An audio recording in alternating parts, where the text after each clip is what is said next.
Hi, I am Hercule Poirot, and welcome to my new mystery case. A thin mist rolled across Belgrave Square, softening the edges of the grand white facades and wreathing the ornamental ironwork in a ghostly sheen. The night was calm, too calm, some would later say, broken only by the distant hum of a passing motor-car and the occasional flutter of a London pigeon settling uneasily onto its roost.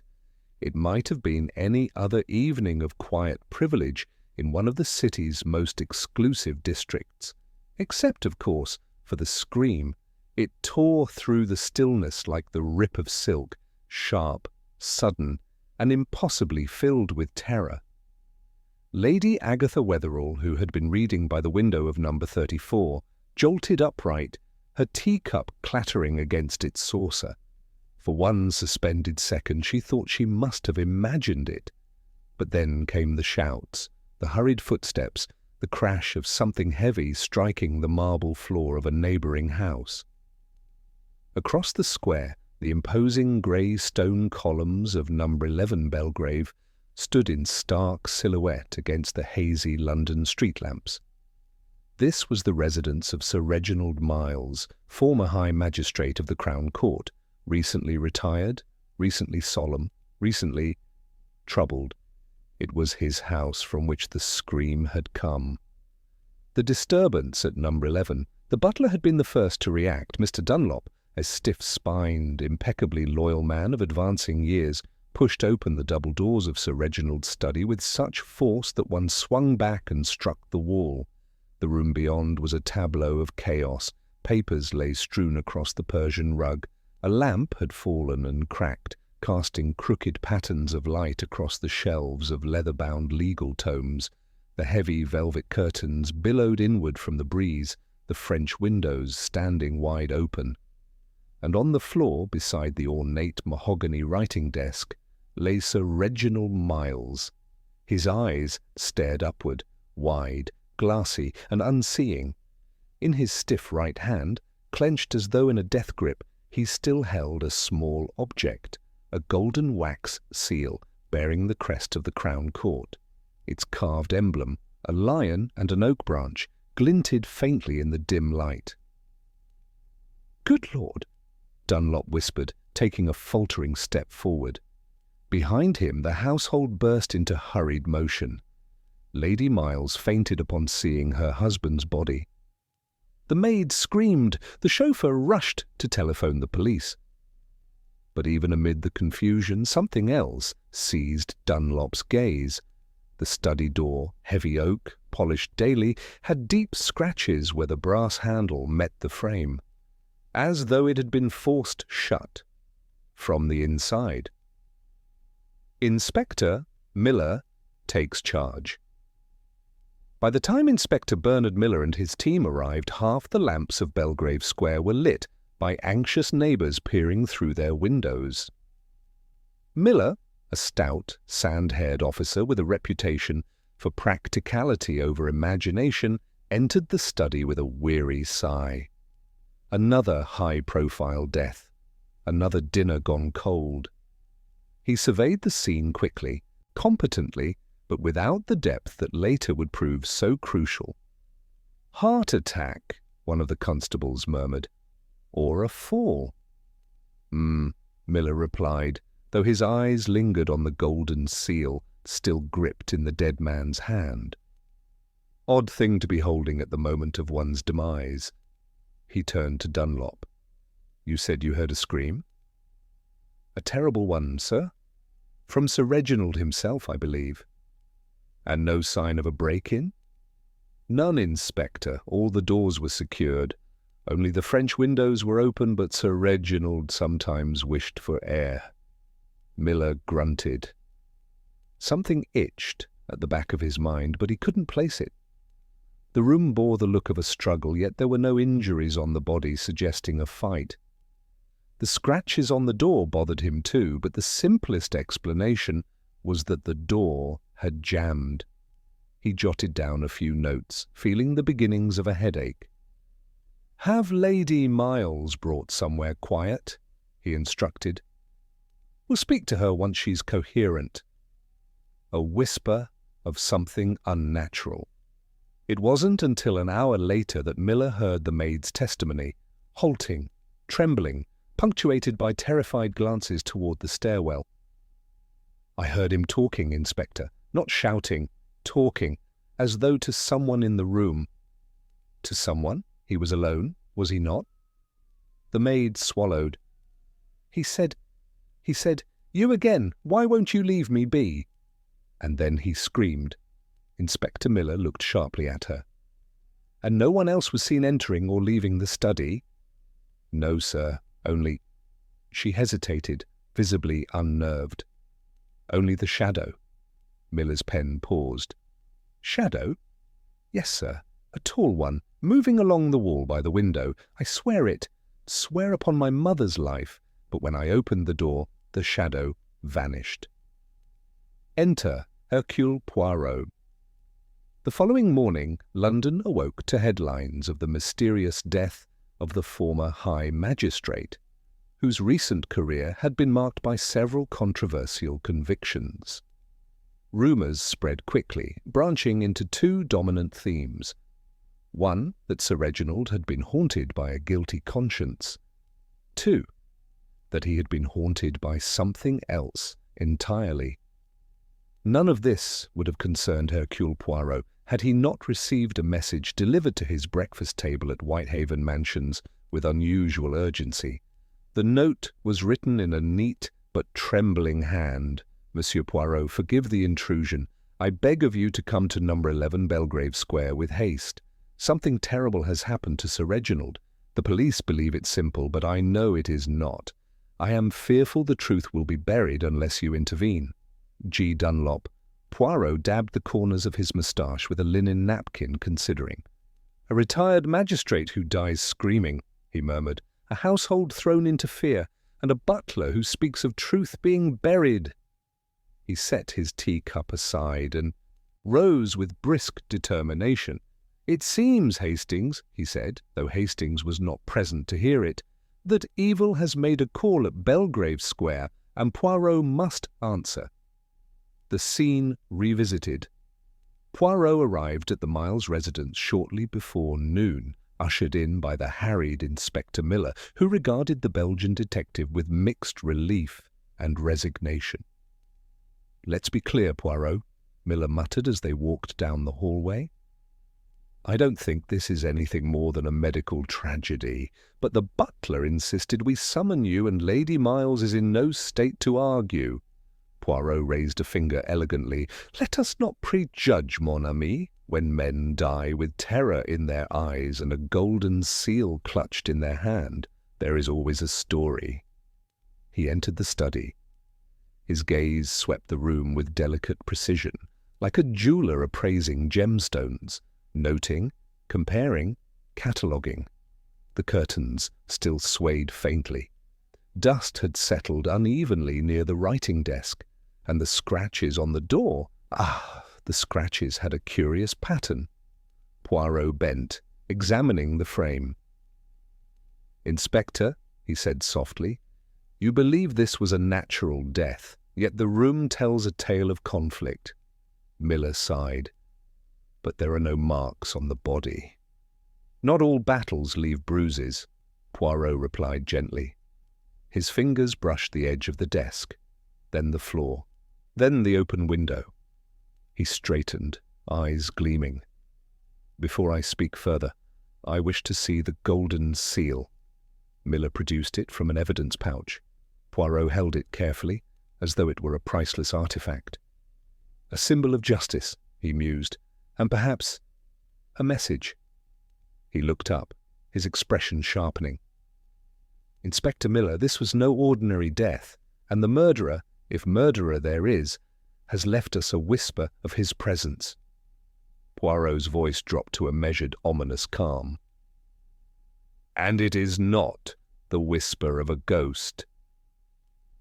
Inspector Miller shifted his weight impatiently as Poirot examined the seal once more, turning it delicately between his fingertips as though it might whisper its secrets directly to him.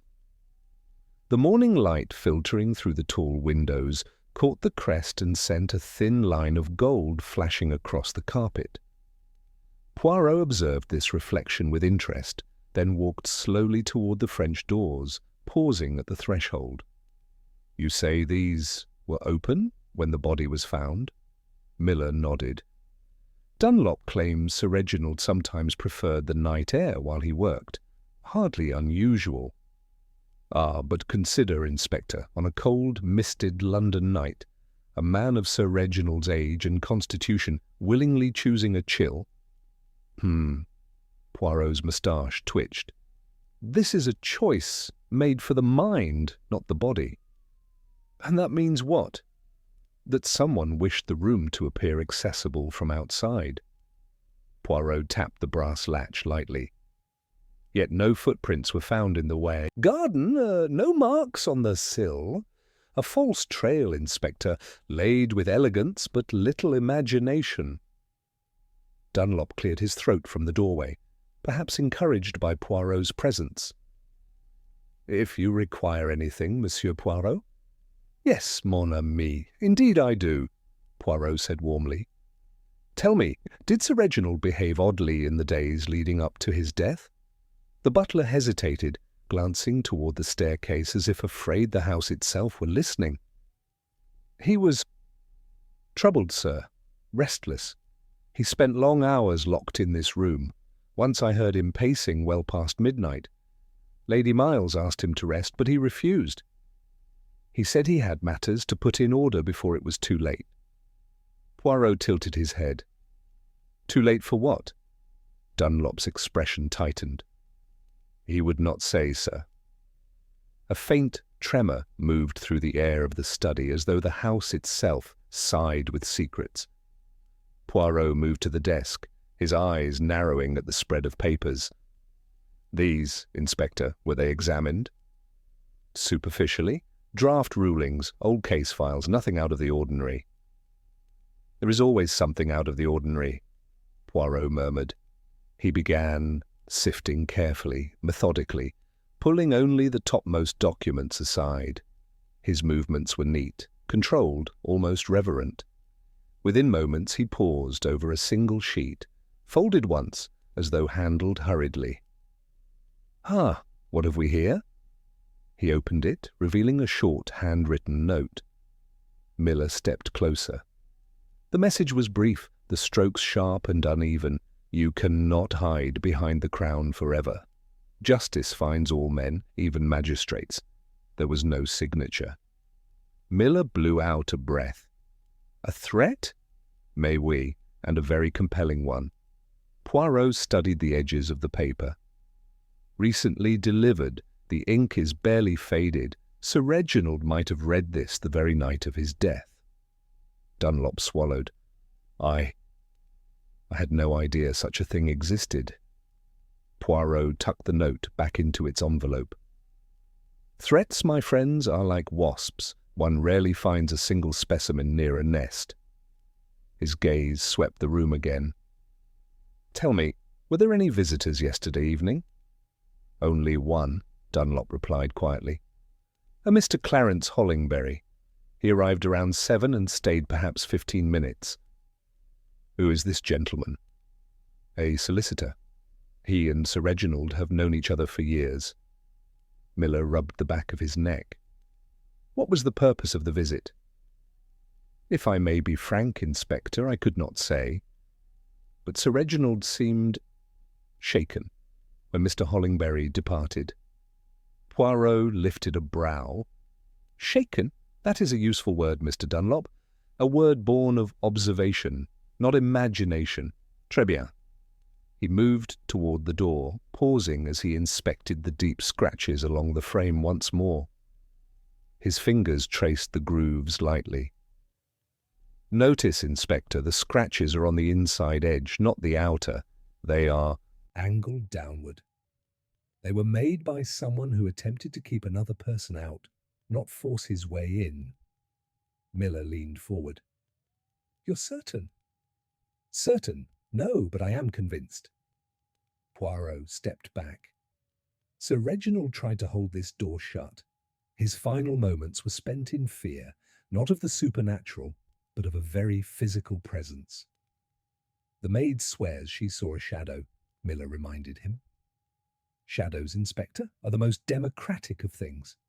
Everyone has one, yet none can be arrested for murder. Despite himself, Miller huffed a short laugh. Poirot moved past him into the hallway. "I wish to speak with Lady Miles," Poirot said. Dunlop's face tightened. "She is resting, sir. The shock." Poirot inclined his head gently. "I will be delicate.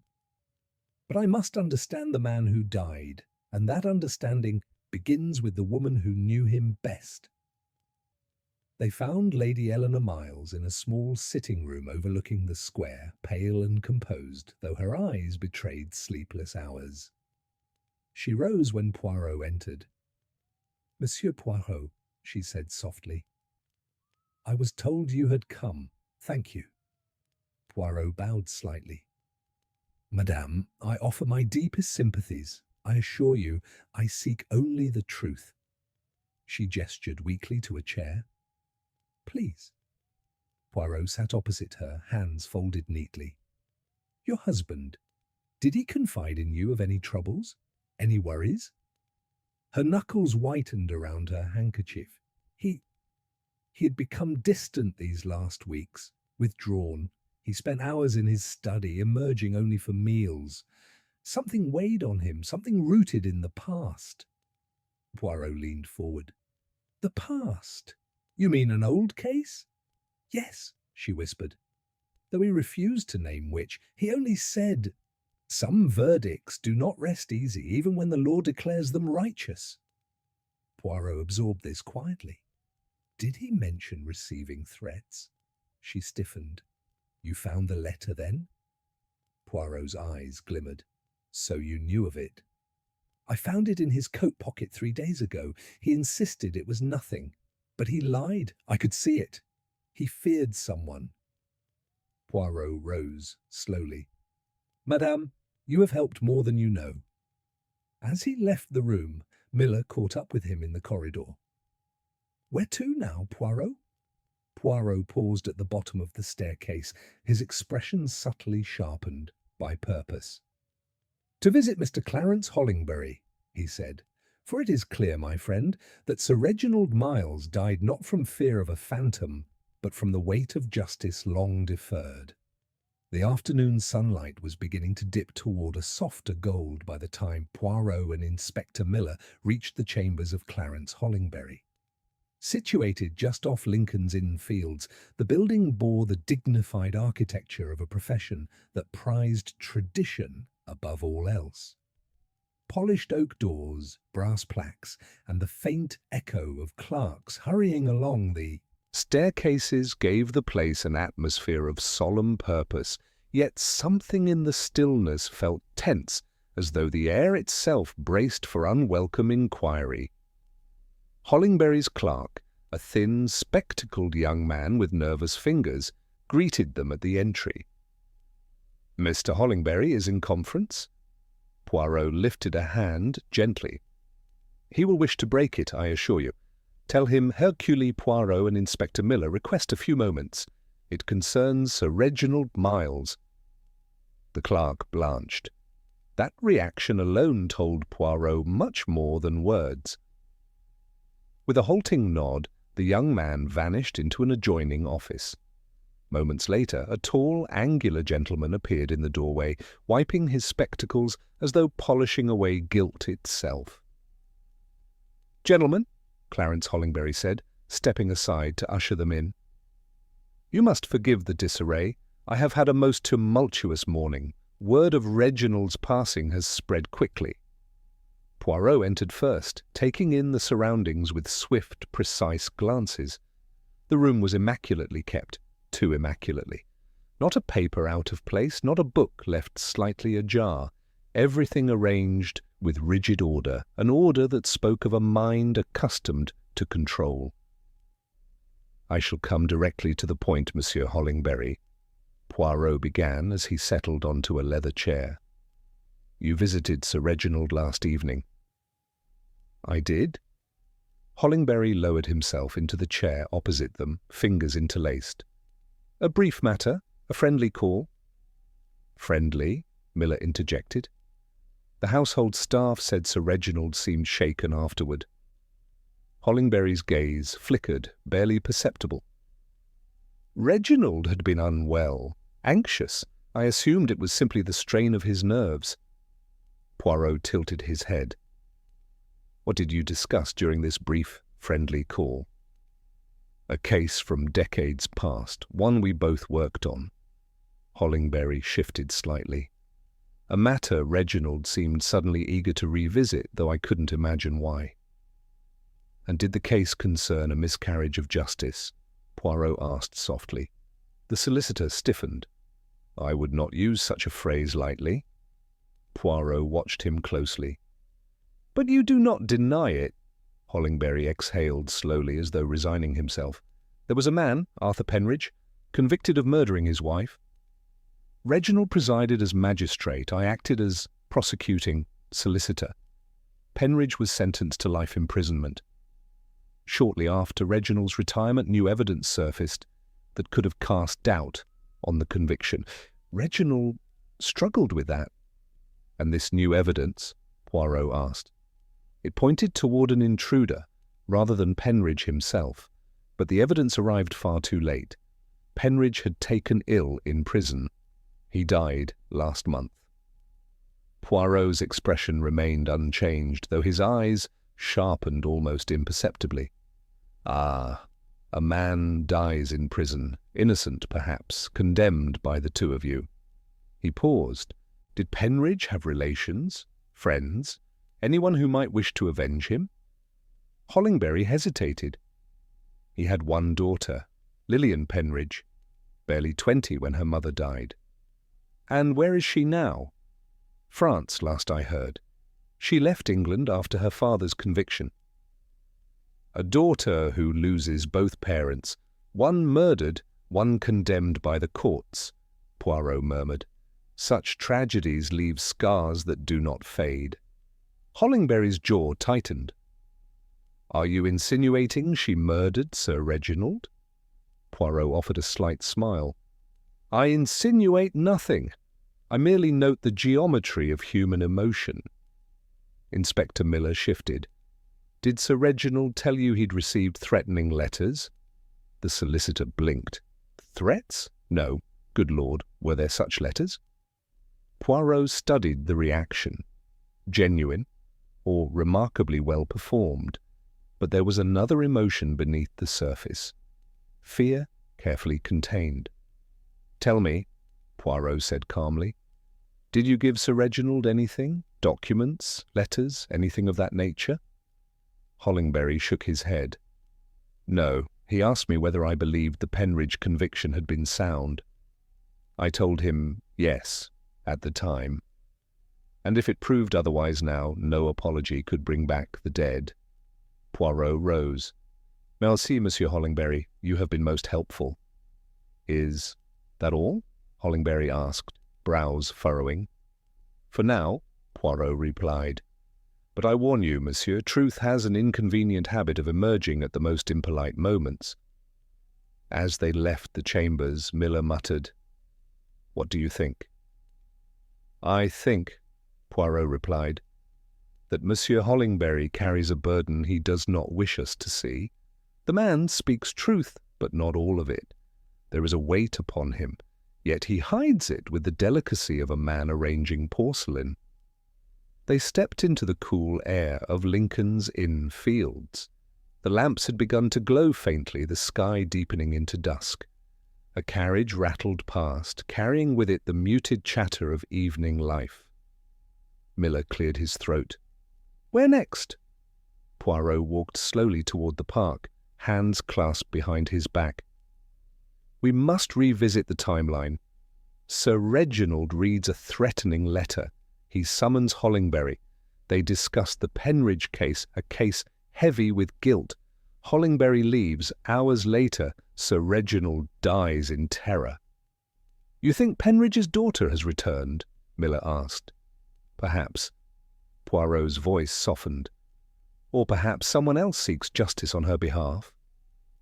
They reached a bench near the footpath. Poirot stopped abruptly, his eyes narrowing with sudden clarity.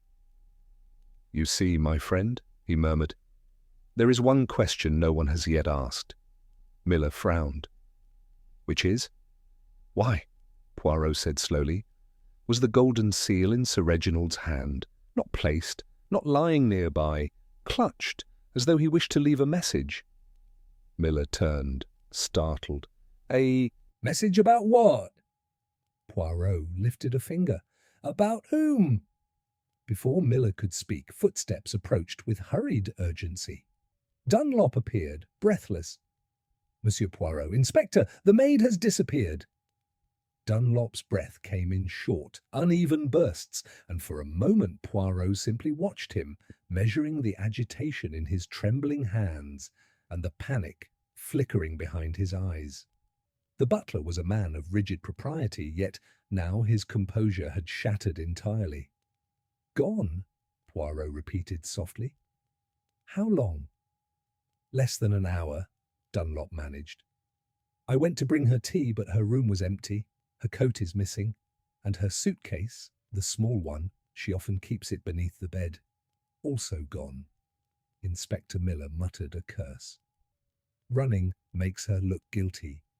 "Or frightened?" Poirot countered gently. "Tell me, Mr. Dunlop, did she leave any note? Any message? Something hurriedly written?" "No, sir, nothing. It's as though she vanished between one breath and the next." Poirot regarded the empty path before them, his mind assembling fragments like shards of coloured glass. The maid was the first to speak of shadows. The first to say she heard Sir Reginald's voice raised in fear. And now she disappears at the very moment we ask questions of Hollingbury. He turned to Miller. "This is no coincidence. She flees because something or someone has pressed upon her courage." Miller exhaled sharply. "We should go straight to the station, put out a search." "No, no," Poirot said, lifting a hand. "A search is premature. The girl is young, impressionable. Perhaps she knows a truth she does not understand. If we pursue her as one pursues a criminal, she will bury herself in fear." "So we do nothing?" Miller asked incredulously. Poirot smiled faintly. "We observe, we deduce, and we allow the truth to approach of its own accord." Dunlop looked between them helplessly. "Monsieur Poirot, Lady Miles is distraught. The household is in chaos, and now this." Poirot placed a reassuring hand on his arm. "Courage, my friend. The darkness before dawn may seem formidable, but it retreats before the light of reason." He stepped away from the bench. "Come, we must return to Belgrave Square." The carriage ride back was quieter than their earlier journeys, for both Poirot and Miller were deep in thought. Street lamps flickered against the gathering dusk as the city slipped into its evening rhythm. Carriages rattled, pedestrians hurried, and yet within the rattling wheels Poirot heard only the echo of a frightened maid's footsteps. At number 11 Belgrave, Lady Miles awaited them in the drawing-room, pale but composed enough to stand. "Monsieur Poirot," she said softly, "Dunlop has explained. Poor Clara. She is a timid girl, but loyal. I cannot imagine her harming anyone." "I do not imagine it either," Poirot said kindly. "But loyalty, madame, can become fear when surrounded by secrets." She clasped her hands tightly. "Do you believe she knows something?" "I believe she believes she knows something," Poirot replied. "And that distinction, madame, is essential." Inspector Miller paced the carpet. "She said she saw a shadow. Suppose she recognized the person behind that shadow. Suppose she panicked after hearing Hollingbury's name." Lady Miles hesitated. "I cannot say, but Clara was here during the Penridge trial. Only 16, but she overheard conversations." Reginald discussed the case with Hollingbury more than once in this very house. Poirot's gaze sharpened. Did she ever speak of Penridge? She said once, the lady's voice trembled, that the case frightened her, but she never explained why. Poirot bowed his head slightly. Merci, madame. You have given me a thread. He turned to Miller. We must visit her room. The maid's quarters, small but tidy, lay at the end of a narrow corridor on the upper floor. Poirot entered first, scanning the room with slow, meticulous care. The bed was neatly made, a few dresses hung in the wardrobe. The small suitcase's absence left a faint rectangle in the dust beneath the bed frame. A brush lay on the dresser beside a folded handkerchief. Poirot picked up the handkerchief, examining the faint trace of dried tear stains along one corner. He opened the wardrobe, checking each item, then turned his attention to the bedside drawer. Inside lay a worn envelope. Poirot withdrew it slowly, exchanging a glance with Miller before opening it. The paper inside was creased from repeated handling. I know what they did. I know who paid for silence. Justice was denied once. It will not be denied again. There was no name, no signature, only those words, written in the same sharp, deliberate hand as the note found in Sir Reginald's study. Miller exhaled. She kept this? Why not turn it in? She feared it, Poirot murmured. She handled it many times. See the folds? She read it often, yet did nothing. A mind torn between terror and duty. He examined the envelope again, noting the faint trace of perfume, distinctly floral. This was delivered to her, not meant for her originally. Then meant for Sir Reginald? Miller asked. The sender tried once. When it failed, they tried another way. The maid became a messenger without wishing to be. Poirot placed the note back inside carefully. She fled because she believed the threat had become real. Perhaps she believed she might be next. And who, Miller asked, would know this house well enough to terrify her so completely? Poirot's eyes glinted. Someone who has walked these halls before. Someone whose presence would not alarm the others. A sudden knock echoed from below, startling them. Dunlop hurried up the stairs. Monsieur Poirot, the constable at the door says a witness has come. A woman. She insists she saw someone near the house last night, someone she recognized. Poirot exchanged a look with Miller, his expression sharpening with controlled urgency. Then, my friend, he murmured, the night begins to speak. Poirot and Inspector Miller descended the staircase with deliberate speed, Dunlop leading the way toward the vestibule where a woman stood clutching a worn shawl around her shoulders. She appeared to be in her late 40s, sharp-eyed despite her anxious posture. Her gaze darted around the hall as though fearing she had already said too much, merely by entering. The constable beside her straightened. This is Mrs. Albright, sir. She insisted on speaking. Poirot stepped forward with gentle courtesy. Madame, you are most welcome. You said you recognized someone near the house last night? Mrs. Albright nodded shakily. I wasn't going to say anything, but when I heard the maid had gone missing, well, I couldn't keep quiet. I live across the square, you see. I was returning from my sister's around 11, and as I passed, I saw a man standing near the side gate of this house. Miller's eyes narrowed. A man? Can you describe him? Tall, she said. Dressed in dark clothes, but it wasn't his figure I recognized. It was his face when he turned toward the lamp. She hesitated, swallowing. It was Mr. Hollingbury. Miller stiffened. You're sure? As sure as I am standing here. I saw him looking up toward the study windows. He had a strange expression, as though he was frightened to approach, yet compelled all the same. Poirot's eyes glimmered with interest. Strange indeed that a man who claims to have made only a friendly call earlier in the evening should return under cover of darkness. Mrs. Albright adjusted her shawl. I thought it odd, but I said nothing. Magistrates and solicitors, they have affairs beyond the likes of us. But when I saw the headlines this morning, I knew it meant something. Poirot bowed slightly. Madame, you have done a great service. He turned to the constable. Escort Mrs. Albright home. She has been most helpful. As the door closed behind them, Miller exhaled sharply. Hollingbury lied. He never said anything about returning. No, Poirot agreed, because he could not explain such a visit without revealing what truly passed between him and Sir Reginald. Miller's jaw tightened. We should go to him, now. Poirot lifted a finger. Patience. If we confront him too hastily, he will retreat behind the shield of the law.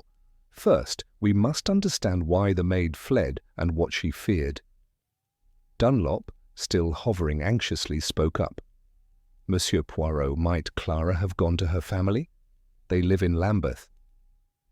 If she has, Poirot said, we will find her soon enough. But her departure was too sudden, too frantic. She ran because she knew someone had come last night, someone she feared. You think she saw Hollingbury? Miller asked. Poirot's brows lifted slightly.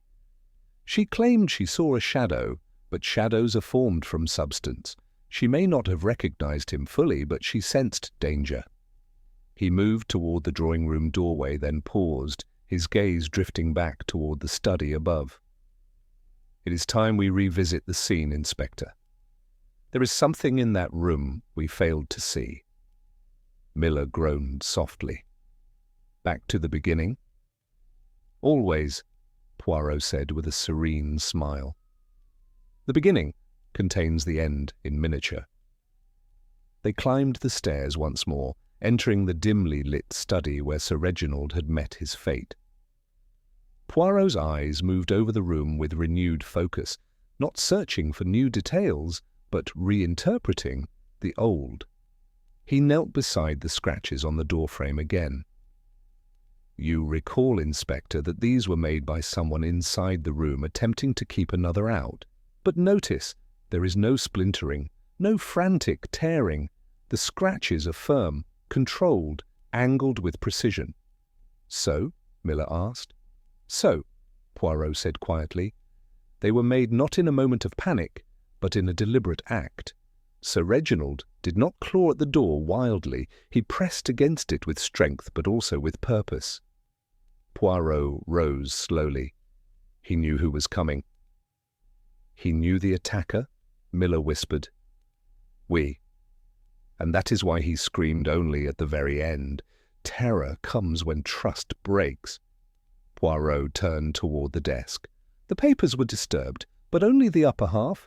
Note the lower drawers remain locked. He gestured. Try them. Miller tugged at the top drawer. It opened easily. The next two were locked tight. We'll need Dunlop's keys. Non, Poirot murmured, gently sliding his hand along the underside of the desk. Sir Reginald was a creature of habit, and a magistrate with secrets uses a key he cannot misplace. His fingers pressed lightly until they found a small indentation. A click sounded. The second drawer opened half an inch. Miller blinked. Hidden latch? Hidden, but not invisible. Poirot opened the drawer fully. Inside lay a small leather pouch and a folded sheet of paper. The pouch contained something metallic, heavy.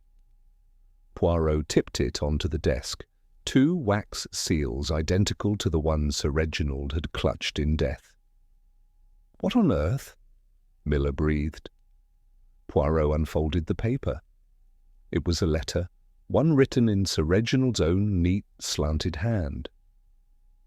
If anything befalls me, the truth lies not in the verdict, but in the bargain made beneath it. Hollingbury knows the cost. Penridge paid the price. And now another demands recompense. Miller went pale. Hollingbury made a deal? With whom? Poirot tapped the drawer gently. 2 seals, one for the magistrate and one for the solicitor, a symbol of alliance or conspiracy. And the third? Miller asked hoarsely. The third, Poirot said softly, was the one in Sir Reginald's hand, a signal, a message left behind for us to decipher. 3 seals, 3 men involved, yet only 2 still live. Miller swallowed hard. Penridge? No, Poirot whispered. Someone else.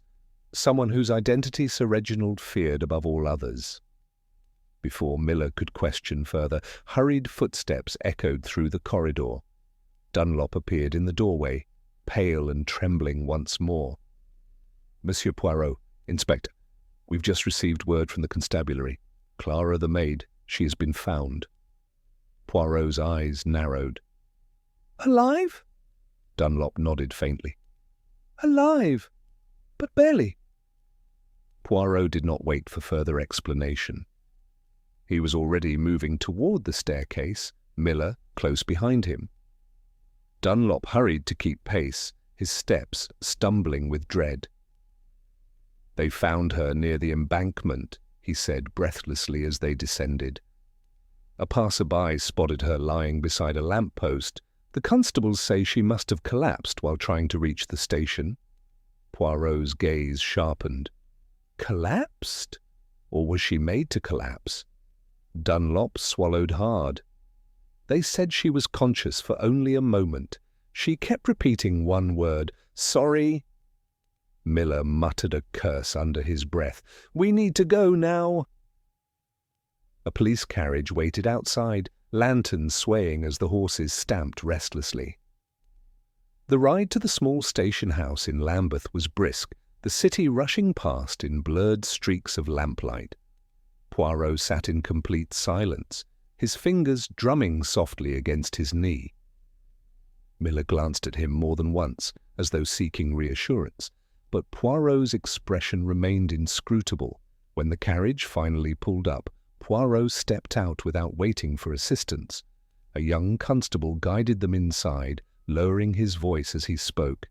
She's weak, sir, barely coherent. The doctor says exhaustion and shock.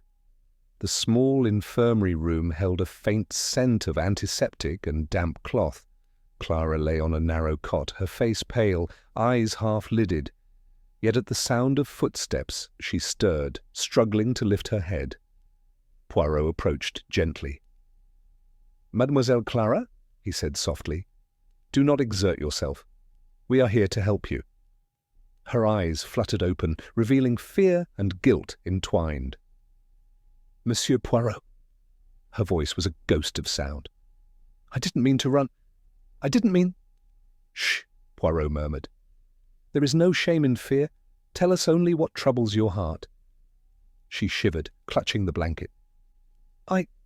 I saw him last night at the house. Miller leaned forward. Who did you see, Clara? Who? She blinked slowly, tears gathering at the corners of her eyes. At first, I thought it was a shadow again, by the side gate, but then he stepped into the light. Her breath caught. Mr. Hollingbury. Miller shot Poirot a triumphant glance. There we have it. Poirot did not respond. Instead, he gently laid a hand on Clara's wrist. You recognized him clearly? Yes, but... Her face tightened with anguish. There was something wrong. He looked frightened, not angry, not like a man intending harm. Poirot's eyes gleamed. Frightened? Of what? She swallowed, the memory trembling through her. He kept looking behind him, as though someone followed. He whispered something. I thought he said, I shouldn't have come. Then he slipped away. I didn't know if he'd gone inside or fled. Did you see anyone else? Poirot asked quietly. Clara shook her head weakly. Only a glint near the gate latch, like metal catching the light. She closed her eyes briefly. That's when I ran. I thought I thought whoever frightened Mr. Hollingbury might come for me next. Poirot absorbed this without a flicker. The glint, did it seem like jewellery, a weapon, a tool? I can't be sure, just something bright, small. Miller stepped back, frustration clouding his features. This is too vague. We need something solid. Poirot raised a hand. Patience, Inspector. Truth often begins as a shadow. Clara's breathing steadied slightly. Poirot offered a reassuring smile. Rest now, mademoiselle. You have done more than enough. As they stepped out into the corridor, Miller let out a sigh. 2 witnesses place Hollingbury near the house. That's enough to bring him in. Poirot clasped his hands behind his back. And yet, Inspector, you forget the emotion, Clara observed. Fear. Why would a man visit, then flee in terror? Because he murdered Sir Reginald? Poirot shook his head gently. No, the murderer does not fear the scene of his crime immediately after committing it. He fears discovery later, yes, but not an hour after.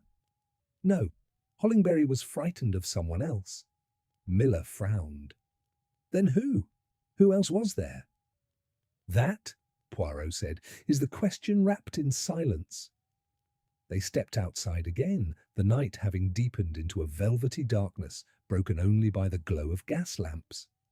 A chilly wind carried the scent of river water and soot. What now? Miller asked. We return to Hollingbury, Poirot replied. But not to accuse, to observe. A guilty man will barricade behind lies, but an innocent man, one frightened for his life, will reveal far more. They entered the carriage once more and set off toward Lincoln's Inn Fields. Yet, as they approached the broad square, something made Poirot lean forward sharply. The windows of Hollingbury's chambers were alight, but the door stood wide open, swaying slightly in the breeze. "Stop!" Poirot commanded. They disembarked quickly, Miller drawing his revolver instinctively. Poirot placed a restraining hand on his arm. "Steady, my friend. We do not yet know what awaits." Inside, papers lay scattered across the floor, a stark contrast to the pristine order of Earlier. A chair was overturned, a bookshelf had been disturbed, and near the desk, visible even from the threshold, lay a dark stain soaking into the carpet. Miller muttered, "Oh no." Poirot's gaze swept the room with swift, surgical precision. "Search for the man," he murmured. But they did not find Hollingbury in the chamber, nor in the adjoining rooms. It was only when Miller pushed open the door to the narrow storage alcove that his breath caught in his throat. There, slumped against the wall, his waistcoat torn, his hair dishevelled, and his eyes wide with terror, was Clarence Hollingbury, very much alive, but shaken to his core. "Monsieur," Poirot said gently, "you look as though you have seen the ghost of your conscience." Hollingbury's voice trembled. "Not a ghost. A man." He swallowed. "He was here. He attacked me, and he said I was next." Poirot's eyes narrowed. "Next? Next after whom?" Hollingbury's breath shuddered. "After Sir Reginald." Hollingbury sagged against the wall, his breath shallow, one trembling hand pressed to a bruise forming along his jaw. Miller knelt beside him, scanning the chaos of the room with mounting urgency. "Who attacked you? Did you see his face?" Hollingbury shook his head weakly. "No. No, I didn't." "He came from behind, struck me as I entered. I heard him rifling through my desk. When I tried to rise, he pressed something cold against my throat." His swallowing was painful. "A blade, I think. He said I was next unless I stayed silent." Poirot moved closer, studying the man not with sympathy, but with clinical interest. "You claim he meant to kill you?" "Yes," Hollingbury's voice cracked. "Why else threaten me? He said Reginald deserved it. And I would too." "But you did not see him?"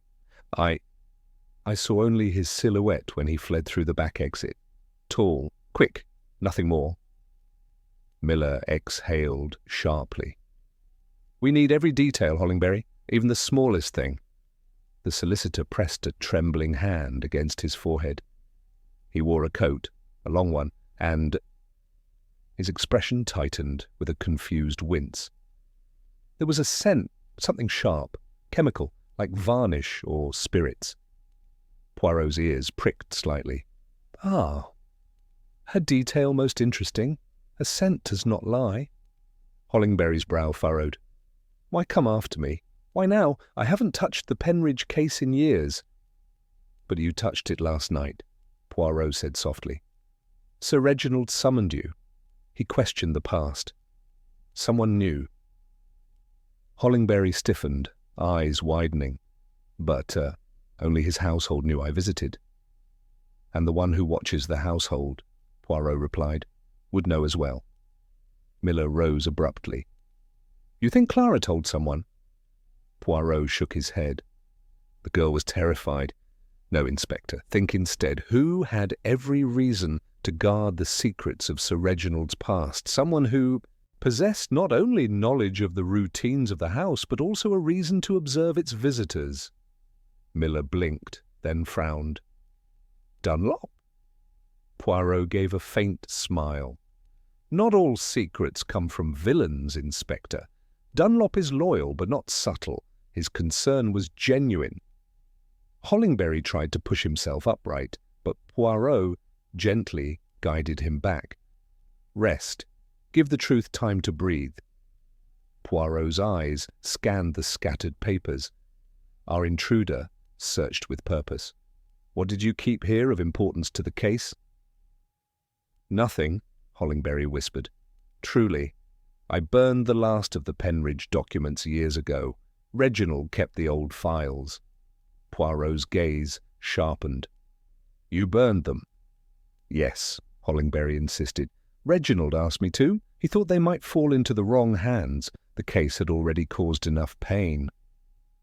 Poirot turned away, absorbing this with a thoughtful hum. Burning documents, hidden seals, secret bargains.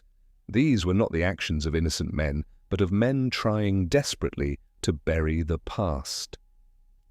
Miller crossed the room, inspecting the broken desk drawers. He searched these, papers thrown everywhere. If he came for something specific, he didn't find it. Poirot lifted a sheet from the floor, studying the jagged tear along one edge. No, he did not find what he sought. But think, Inspector, if he failed here, where will he go next? Miller's eyes widened. To the magistrate's house. Just so, Poirot murmured, back to Sir Reginald's study where the secrets were born. Hollingbury let out a sharp gasp. You must stop him, if he means to expose the truth. Poirot turned, his gaze steady. Expose or silence forever? The solicitor paled. Poirot continued, voice calm but weighted. Your attacker feared one thing, monsieur, discovery. He sought something in your papers that he believed would condemn him. He did not find it. Therefore he will continue the search, perhaps even tonight. Miller slapped his notebook shut.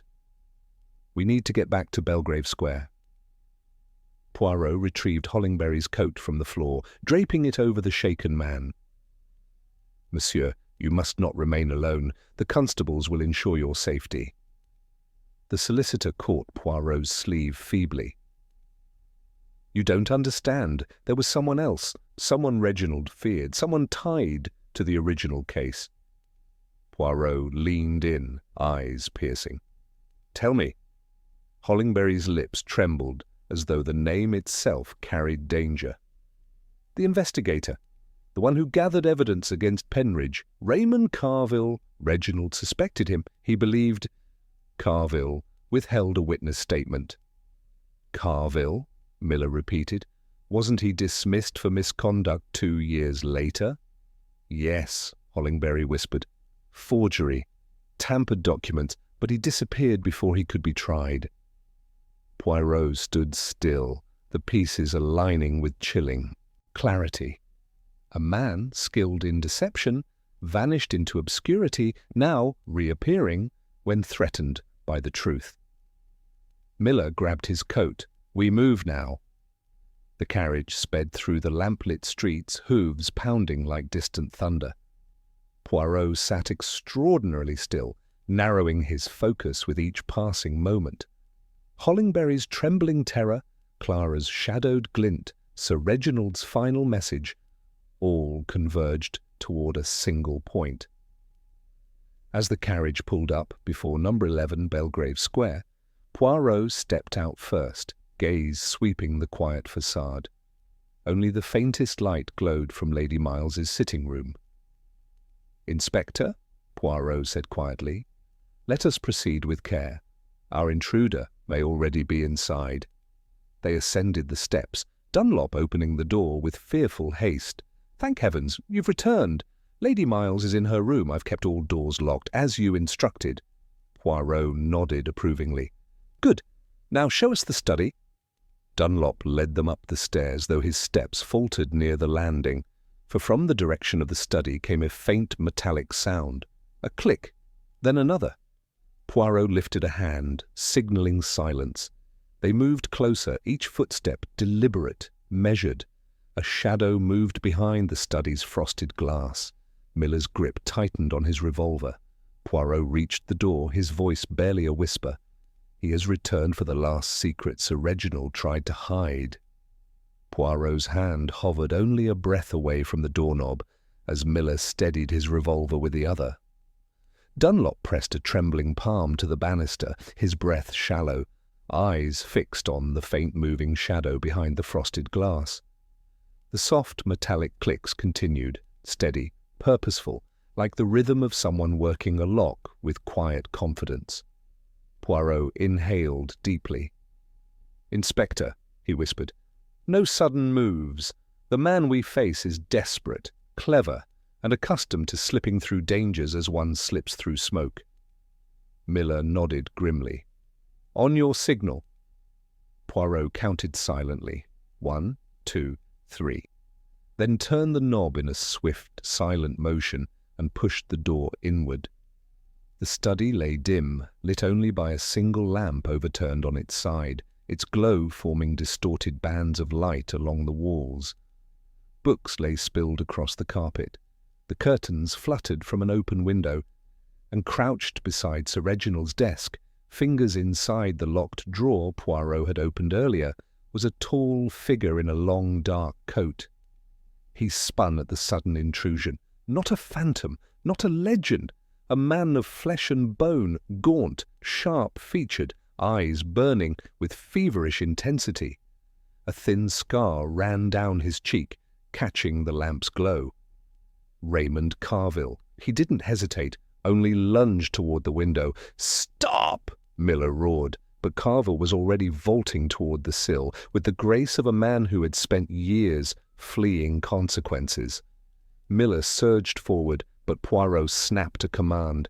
"No, let him run!" Miller balked mid-step. "Run! Poirot, he'll escape!"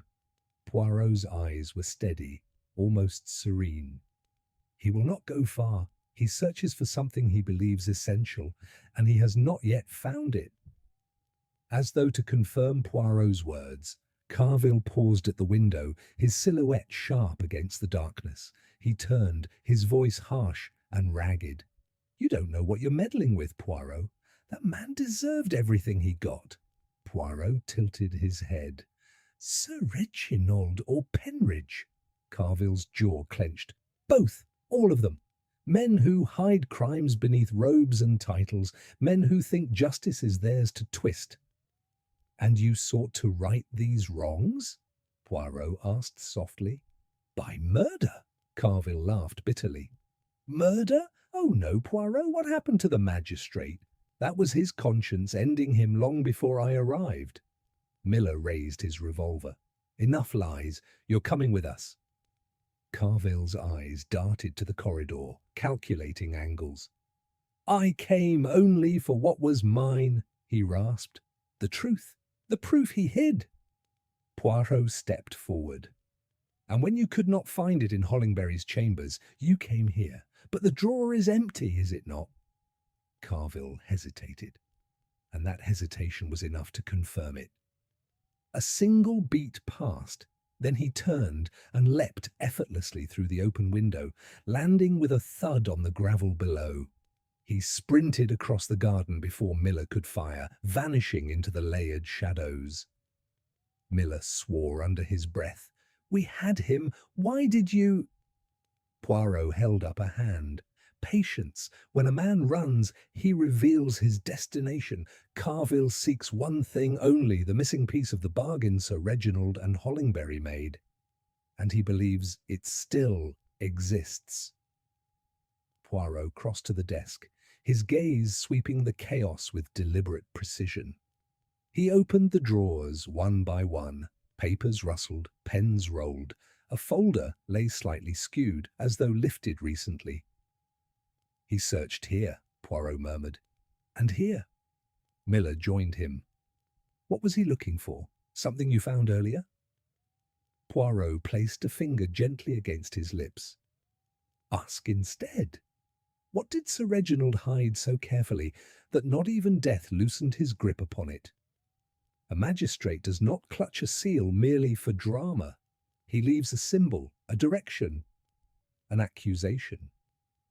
"You think the seal points to someone?" Miller asked. Poirot nodded. "Yes, but not Hollingbury nor even Carville. Someone else connected to Penridge. Someone Carville knows is the final witness to his own sin." Miller frowned. "Who?" Poirot turned toward Dunlop, who stood silently near the door.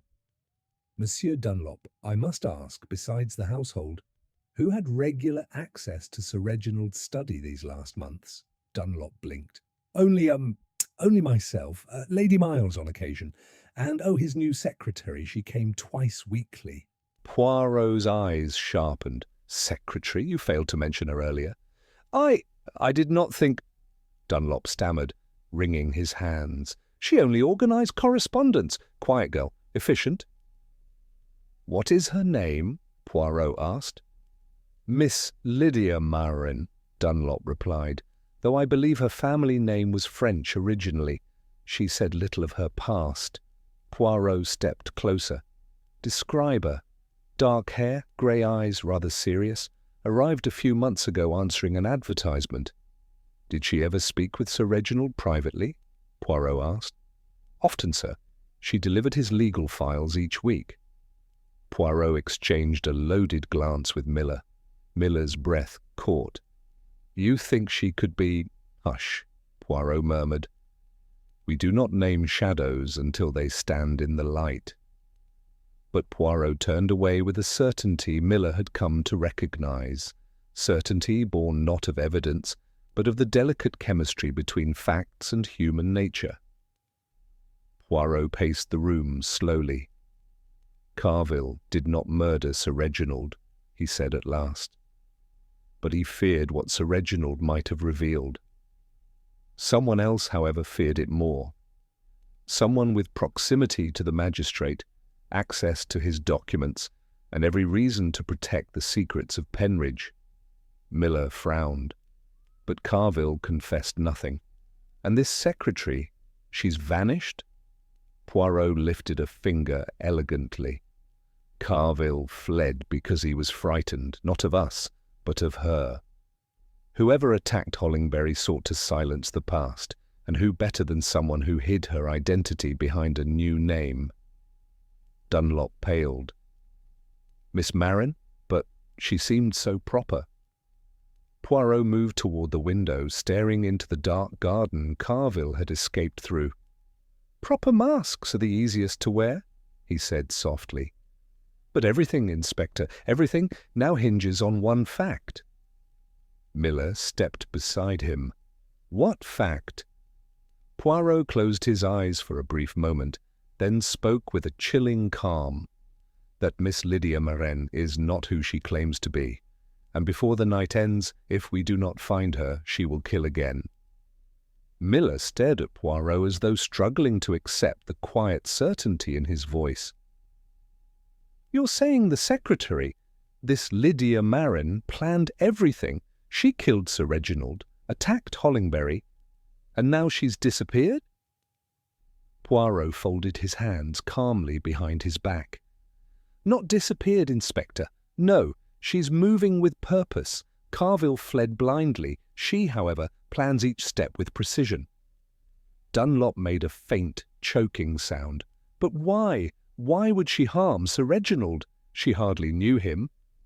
Poirot turned to him gently. On the contrary, Mr. Dunlop, she knew him far better than you imagine. A secretary who manages one's private documents sees everything, what is kept, what is hidden, what is feared. He paused by the desk, touching the smooth surface where Sir Reginald had spent his final hours. She did not come to this house by chance. She came because she knew the secrets locked within these walls. Miller rubbed his temples. But who is she really? Poirot's eyes gleamed with thought. Someone connected to the Penridge trial. Someone with unfinished business. Someone who lost too much to let the truth remain buried. Dunlop gasped. Miss Marin? Could she be the daughter? Penridge's daughter? No, Poirot said gently.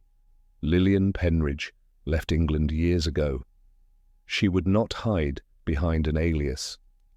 Nor would she have needed a new name, for fate had already given her anonymity. He turned toward the window, watching the dark garden sway with the wind. No, Inspector, Miss Marin is someone else, someone the case destroyed in a quieter but no less devastating way. Miller frowned. Then who?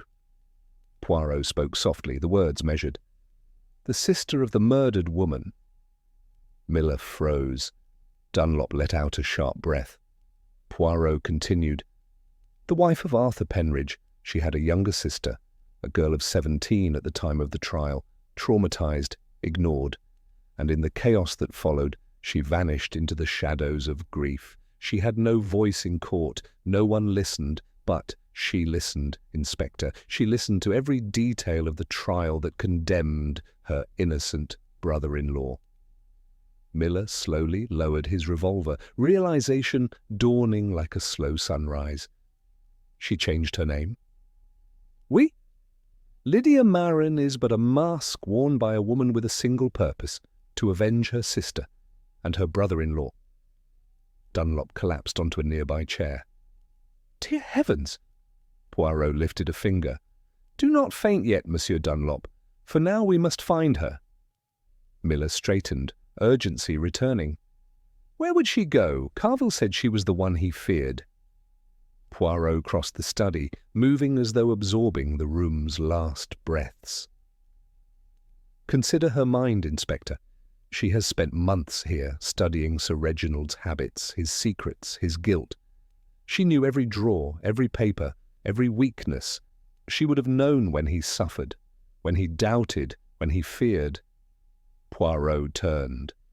And she would know precisely what he kept hidden, something Sir Reginald still possessed, even after Hollingbury burned the old files.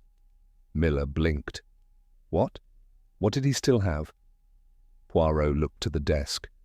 A statement. The missing witness statement Carville withheld. Sir Reginald recovered it months ago, likely delivered anonymously. He kept it hidden, intending to reveal it when he found courage. Lydia Marin must find it before we do. It is the last piece she needs to complete her vengeance. Miller's face tightened. Then she'll come back here. Poirot shook his head. No. Carville searched this room. She would know she must act before we understand her design. And there is one place she will go, a place tied to the crime and to the man she blames. The magistrate's chambers, Miller guessed. No. Poirot stepped toward the doorway, eyes blazing with sudden clarity. The place where justice failed most completely, the house where Penridge lived. It stands empty now, but not forgotten, and she will seek from that place the courage to finish her work. Dunlop trembled. But who will she kill next? Poirot answered quietly. Carville. For he was the architect of the false conviction. He forged evidence. He silenced the witness. Poirot's gaze darkened. And now he runs like a rat in the dark. She will hunt him. She will find him. Miller cursed under his breath. Then we need to get to him first. Poirot nodded. Yes, and swiftly. They hurried downstairs, Dunlop clutching the banister, as though witnessing the unravelling of his world. As they reached the door, Poirot paused, turning once more to face the silent house. "Tell Lady Miles to lock every door," he instructed Dunlop. "Lydia Marin might return if she fails in her plans tonight." Dunlop nodded shakily and withdrew. Miller followed Poirot into the cold night. "Where do we look for Carville?" Poirot answered without hesitation. "He will flee where all hunted men flee, toward the last place they felt control. He will go to the Penridge house to destroy the last of the evidence." Miller called out to the waiting constable, "Get the carriage, now!" Within moments, they were riding through the midnight streets, gas lamps flickering past in rapid succession. Poirot sat still as marble, eyes fixed ahead. At last Miller asked, "Poirot, do you think she intends only revenge, or something more?" Poirot folded his hands, voice low. "Vengeance begins in grief, Inspector, but when the heart is wounded beyond repair, it becomes something else." "What else?" Poirot's answer was a whisper, swallowed by the night. "Purpose." The carriage turned down a narrow lane lined with decaying brick houses, the kind abandoned by time long before justice abandoned the Penridge family. A single street lamp flickered weakly near the end of the row. Poirot leaned forward, eyes narrowing. "There," he murmured. "Penridge's house." The carriage slowed. Its door stood open. A faint light glowed inside. Miller reached for his revolver. Poirot placed a hand on his arm. "Carefully, my friend, for inside waits a woman who has suffered more than justice can measure, and she holds the truth like a blade." The wind hissed along the narrow lane as Poirot and Inspector Miller stepped from the carriage, their footsteps echoing faintly on the cracked pavement. The Penridge house stood hunched beneath the flickering street lamp, a dark monument to grief. Its windows, grimy with years of neglect, reflected the lamp's weak glow like tired, watching eyes. The open door creaked softly as though breathing. Poirot raised a hand, signalling Miller to remain silent. The air inside the threshold felt heavy, thick with dust and sorrow. A faint glow emanated from deeper within the house, steady, low, deliberate. Not the glow of panic, but of intention. They stepped inside. The hallway stretched before them, long and narrow, its wallpaper peeling in long curls. The faint smell of mildew mingled with the scent of old wood. Poirot's gaze moved from shadow to shadow, reading each with the precision of a botanist cataloguing rare species. At the far end of the corridor, a room glowed with lamplight. Motion. Miller whispered, "Someone's inside." Poirot nodded once. "Prepare yourself, Inspector. What we find within may not be violence, but something more grave." They moved toward the room. The glow sharpened into clarity. The study, Penridge's old study, had been rekindled after years of darkness. A single oil lamp burned on the desk, its soft flame bending slightly in the draught. Papers and old journals lay open, scattered with careful purpose. And at the centre stood Lydia Marin. She was smaller than Poirot had imagined, but her presence filled the space with unsettling calm. Her dark hair lay loose upon her shoulders, framing a face sharpened by years of loss. She did not flinch when they entered. She did not lift a weapon or attempt escape. Instead, she spoke with unsettling steadiness. "You came sooner than I expected, Monsieur Poirot." Poirot inclined his head. "Mademoiselle, or should I say Madame Aubertin? Your true name should be honoured, no? A flicker crossed her eyes, but she did not deny it. "So you discovered that I am Marie Aubertin, Louise Penridge's sister?" "Oui," Poirot said softly. "And it pains me, mademoiselle, that you carried your grief alone for so long." She lifted a page from the desk, a faded statement, handwritten, bearing the unmistakable signature of a long-silenced witness. "Grief is not the word," she murmured. "Injustice burns longer." Miller took a cautious step forward. "Where's Carville?" A soft sound came from the corner of the room, a gasp, followed by a low groan. Miller's revolver rose instantly.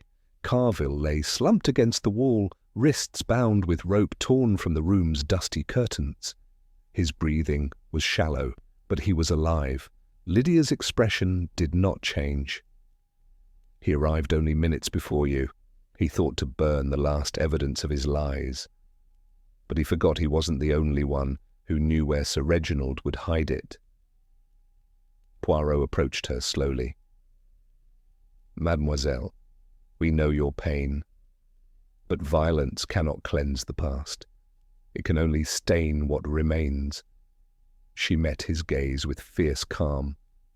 "I did not kill Sir Reginald." Miller stiffened. "Then who did?" She shook her head. "He killed himself long before he died. His guilt consumed him. I only confronted him earlier in the evening, nothing more. I asked him to confess publicly. He refused. I left him alive and terrified." Poirot watched her closely. "So, frightened, he believed you might return, and thus, when another arrived, another whose footsteps he recognized, he screamed." Her eyes narrowed. "Carville." Poirot nodded gently. "He entered after you left, demanding the very statement he forged years ago. Sir Reginald resisted. Terror stole his breath. His heart failed." Carville tried to speak, but his voice emerged as a broken rasp. She followed me. She was there." Lydia did not deny it.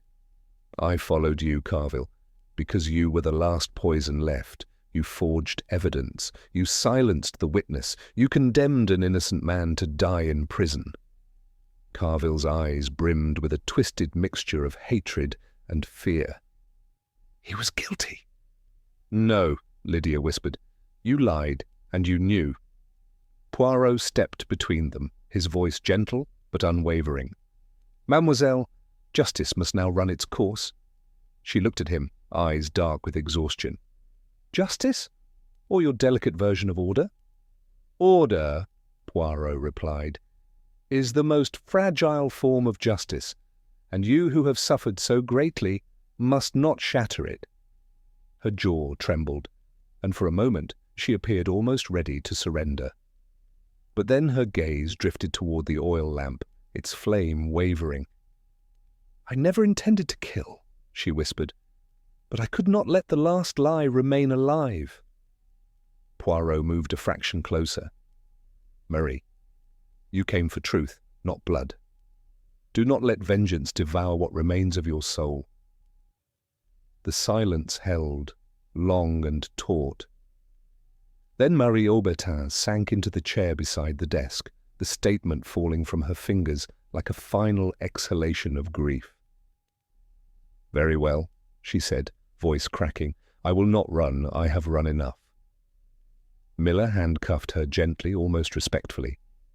"You'll have a trial," he said. "Your story will be heard." She nodded faintly, staring at the faded witness statement. "Let the world see what they did to Penridge, to my sister." Poirot bent to lift the document, brushing dust from its surface. "It will," he said softly. "I promise."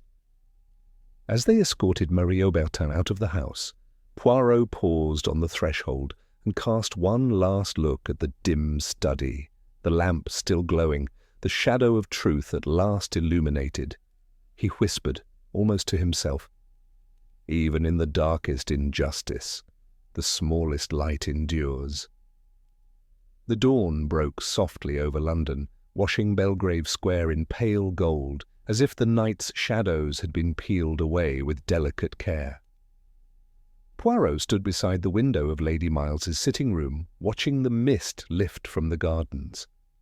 The house was calmer now, quieter. A heavy chapter had closed, though its echoes still lingered faintly in the corners. Inspector Miller entered, removing his hat with a weary sigh. "Orbiton's in custody," she made her statement willingly. "She'll face charges for abducting Carville, but not for Sir Reginald's death. The coroner is clear on—" "That?"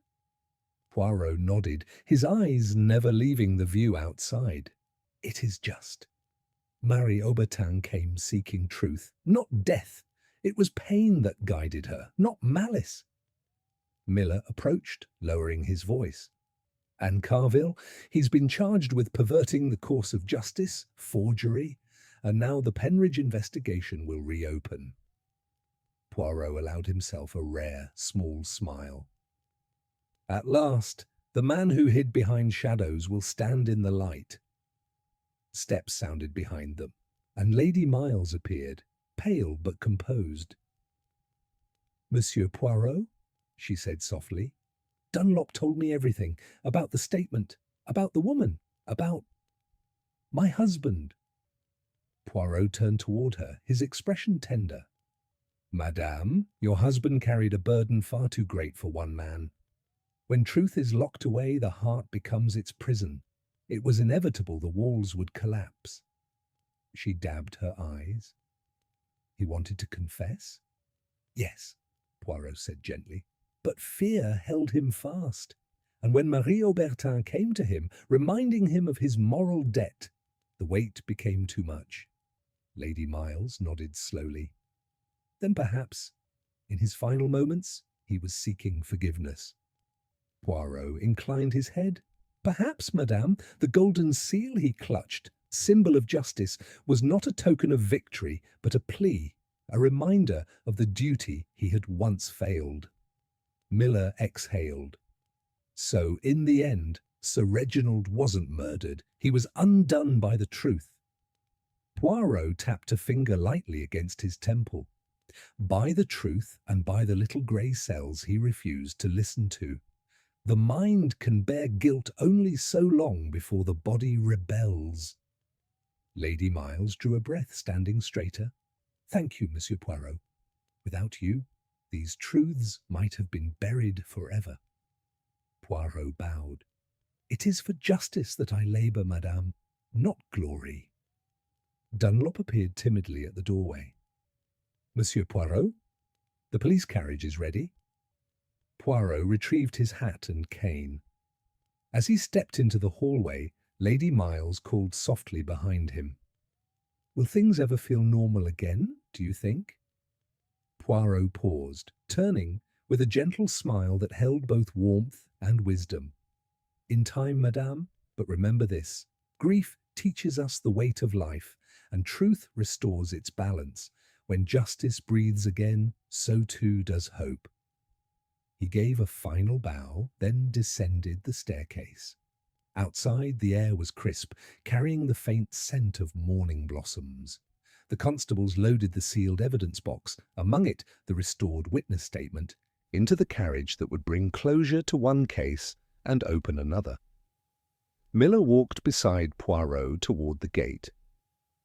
"You know," the inspector said thoughtfully, "if Aubertin hadn't taken that job here, if she hadn't found the letter Sir Reginald hid, none of this would have come to light."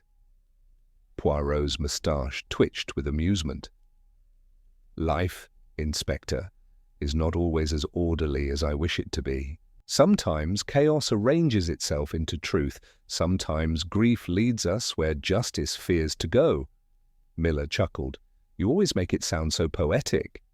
"Mais bien sûr," Poirot smiled. "What is detective work if not the study of human poetry, written in lies, in longing, in fear? Each case is a stanza, each clue a rhyme, and at the end there is always the final verse." As they reached the gate, the inspector extended his hand. "Well, Poirot, another mystery solved." Poirot accepted the handshake graciously. Another soul freed, Inspector. That is the true triumph. The carriage door opened, but before stepping inside, Poirot looked once more at the house, the polished windows, the hushed rooms behind them, the lingering calm that followed storms. Justice, he murmured, is not merely the punishment of the guilty. It is the restoration of harmony to a disordered world. He tipped his hat to the rising sun and gracefully entered the carriage. As the horses set off down the quiet street, the great detective settled back in his seat, folded his hands, and allowed himself one final reflection. In the end, it is always the human heart that reveals the truth, whether through guilt, grief, or the courage to seek what has long been lost.